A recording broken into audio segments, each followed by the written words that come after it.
दिनकर कथा गोटे गाँव गोटे कृषक रहुथिला। से कृषकटी को पशुपक्षी पालिबार बहुत शौक थिला।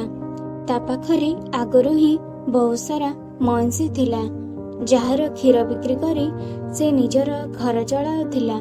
तो गोटे दिन से कृषकटी गोटे ठेकुआ और मांकड़ को भी निज घरे पालिबाकु लागिला। एबे बहुत दिन बीतिबा परी से कृषकटी से ठेकुआ और मांकड़ सह खेलिबाकु भाविला।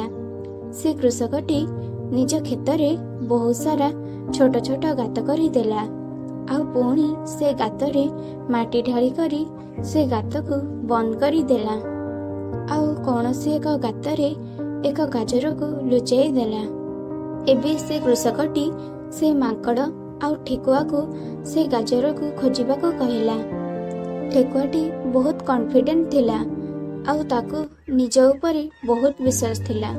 से गोटे गोटे करी सब गात को खोलिबाकु लागिला और गाजर को खोजिबाकु लागिला।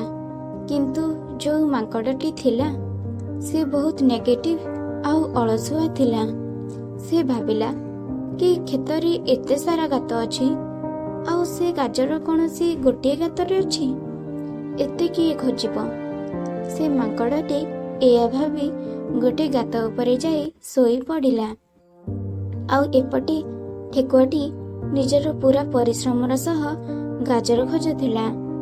गोटे गोटे करी ठेकुआटी सब गात खोली देखी देला, किंतु ताको कौनसी गातरे गाजर मिलिला नहीं। केवल गोटे गात बाकी रही जाइथिला, जहा उपरे मांकड़टी सोईथिला। एबे ठेकुआटी से मांकड़ पाखକୁ जाए ଆଉ ତାକୁ ସେ ଗାତ ଉପରୁ ଉଠିବାକୁ କହେ।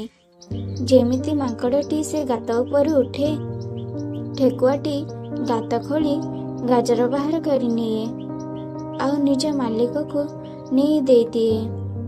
ମାଙ୍କଡ଼ ଏହା ଦେଖି ଆଶ୍ଚର୍ଯ୍ୟ ହୋଇଯାଏ କି ଯେଉଁ ଗାତ ଉପରେ ସେ ଏତେ ସମୟ ଧରି ଶୋଇ ରହୁଥିଲା ଗାଜର ସେଇଠାରେ ହିଁ ଥିଲା।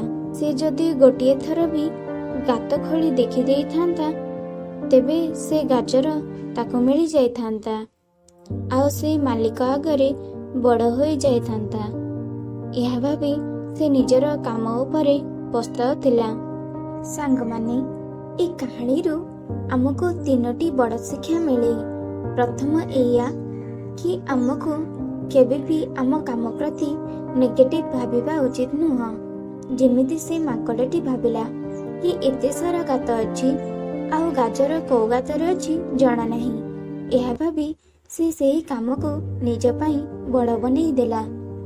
ଆଉ ଦ୍ୱିତୀୟ ଶିକ୍ଷା ଏଇଆ, ଆମକୁ ଆଟଲିଷ୍ଟ ଚେଷ୍ଟା କରିବା ଉଚିତ, କାରଣ ଆମେ ଯେ ପର୍ଯ୍ୟନ୍ତ ଚେଷ୍ଟା ନ କରିବା ତ ଭାଗ୍ୟ ବି ଆମକୁ ସାଥ ଦେବନି।